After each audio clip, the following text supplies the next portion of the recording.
नमस्कार. आज इथे आधारमध्ये साताऱ्याच्या युनिटमध्ये हा तिसरा प्रकल्प आधार संस्थेतर्फे उभारला जाणार आहे आणि त्यानिमित्ताने आम्ही इथे सातारमध्ये आलेलो आहोत.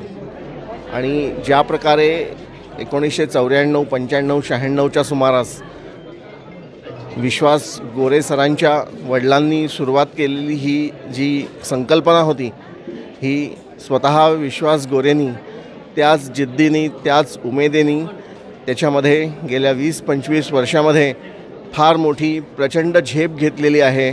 आणि हे अतिशय सुस्पष्ट आहे की जे कोणी तिसऱ्या माणसाने येऊन सांगण्याची जरूर नाही. सर्व जी मतिमंदांशी संबंधित जी पालकवर्ग आहे त्यांना अतिशय स्पष्टपणे ही गोष्ट नजरेपुढे आल्याशिवाय राहणार नाही. आणि दुसरं एक महत्त्वाचं वैशिष्ट्य जे विश्वास गोरे सरांच्यामध्ये मला दिसलं की आपल्याकडे फंडिंग किती आहे आणि आपल्या आलेल्या फंडिंगमधून आपण काय करू शकतो अशा प्रकारचा विचार त्यांनी कधीच केला नाही.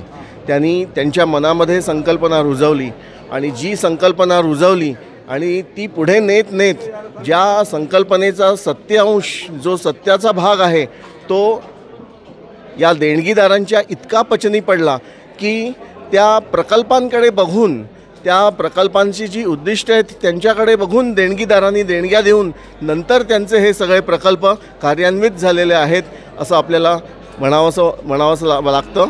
आणि अशीच प्रत्यक्षात वस्तुस्थिती आहे.